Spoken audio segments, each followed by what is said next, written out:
Il vient d'y avoir deux votes importants sur le Brexit en 2 jours au Parlement britannique. Mardi, les députés ont dit non à l'accord négocié avec Bruxelles et hier soir, ils ont dit non à une sortie sans accord. Bonjour Jérémy Stubbs. Bonjour. Vous êtes président des conservateurs britanniques de Paris.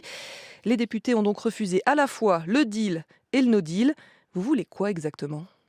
Mais on, on dit très souvent que les Anglais ne savent pas ce qu'ils veulent. Au contraire, là, c'est très clair.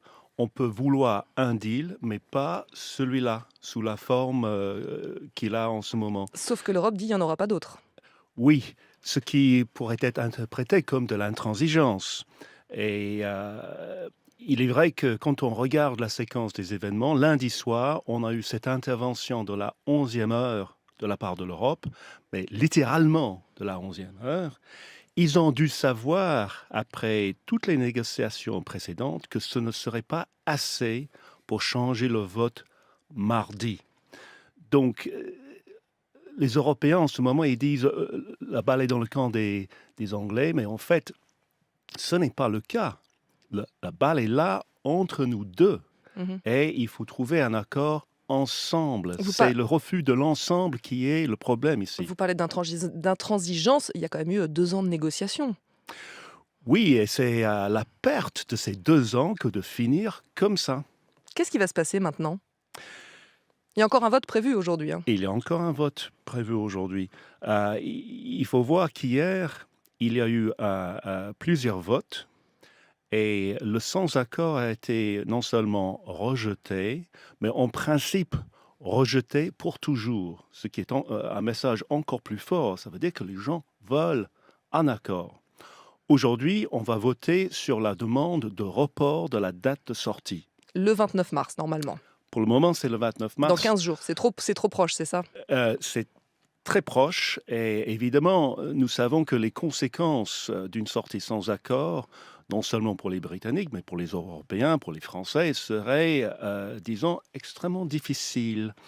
Donc, on veut éviter ces conséquences potentiellement désastreuses. Donc, il est responsable de voter pour demander un report. À quelle date? Avant ou après les élections européennes?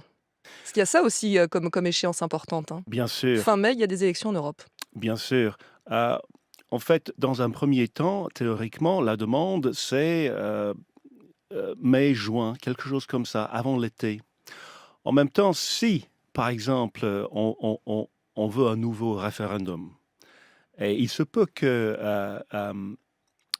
l'Union européenne aimerait bien avoir un autre référendum parce que ça pourrait renverser la Il décision. pourrait y avoir Alors là, une il autre faudrait un réponse. report beaucoup plus long, hein, au moins 6, 7, 8 mois. Donc ça veut dire qu'il est possible d'envisager que les Britanniques vont devoir voter pour les élections européennes? Parce que si vous reportez la date Oui. après, il va bien falloir qu'il y ait des députés britanniques alors. Oui, absolument, c'est concevable. Il y a des façons, juridiques peut-être de contourner le problème, mais il y a bien sûr, il y a ça et il est fort probable que s'il y avait des élections pour des députés, ce seraient encore des députés anti-européens, ce qui n'arrangerait pas les choses au Parlement européen en ce moment. Le fait de reporter cette date du divorce, ça va changer quoi? C'est juste pour gagner du temps et renégocier encore avec l'Europe, c'est ça? Ou essayer d'obtenir une majorité pour un nouveau vote au Parlement britannique? Je pense que c'est Des tractations plutôt en interne?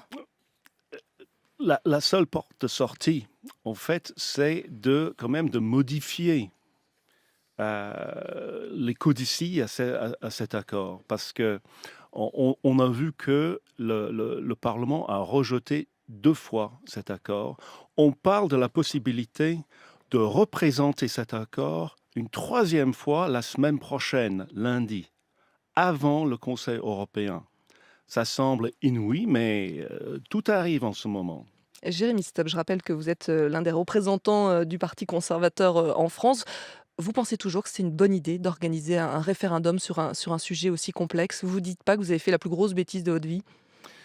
Le problème, c'est quand on dit ça, les gens qui ont participé au premier référendum ou à n'importe quel référendum, ils se sentent insultés. Ce n'est pas étonnant. et c'est comme si on bafouait la démocratie.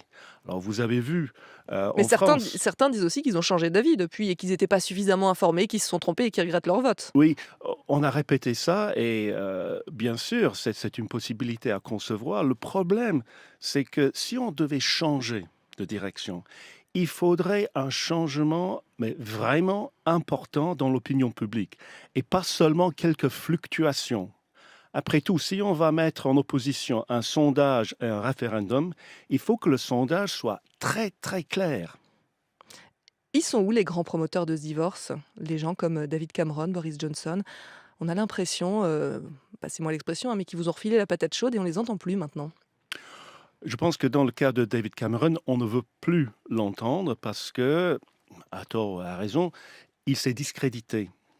Boris Johnson, le cas est plus difficile parce que il se peut qu'il attende en coulisses son moment. En même temps, toutes ces prestations récentes ne semblent pas vraiment adaptées à une situation où il faut au moins un peu de doigté et de subtilité. Heu et déjà les politiciens que nous avons en ce moment, que ce soit d'un côté de la Manche ou de l'autre, ne semblent pas tout à fait à la hauteur. Vous parlez de Theresa May notamment? Je parle de tout le monde. Je C'était parle de tout le monde. il y a 5 mois, sur France Culture, vous déclariez, vous avez une jolie formule, hein: «Theresa May traverse un champ de mines sur un pied, en sautillant, avec 2 vases Ming sur la tête». C'est sa situation. On en est où aujourd'hui? Elle a toujours les vases sur la tête? Il y en a un peu plus? Il y en a qui sont cassés? Je dirais qu'il reste un demi-vase sur sa tête. Oui, il y a eu beaucoup de casses. Elle est toujours debout, c'est le plus étonnant et on ne peut que l'admirer, mais maintenant, il nous faut des résultats pour éviter une sortie sans accord et pour que tout le monde reste ami. Après tout, on a besoin, les uns des autres. Et pour vous qui vivez en France depuis, une quinzaine d'années, ça va changer quoi, ce Brexit? Est-ce que vous vous y préparez?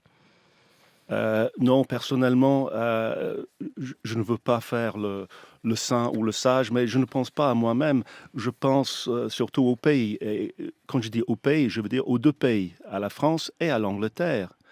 C'est ça ce qui est grave en ce moment. Je pense que les gens ne se rendent pas compte de la gravité de la situation. Y compris au Royaume-Uni, quand vous dites les gens, les Britanniques aussi ne se rendent pas compte? Heu Là, ils ont une meilleure conscience parce que pour le moment, on présente le Brexit en France comme si c'était une histoire britannique. C'est une histoire européenne et française et c'est ça ce qui compte. C'est ça le message, mon message de ce matin. Et le message est passé. Merci Jeremy Si, Stubbs d'être venu merci. à France Inter ce matin. Vous êtes le président des conservateurs britanniques de Paris.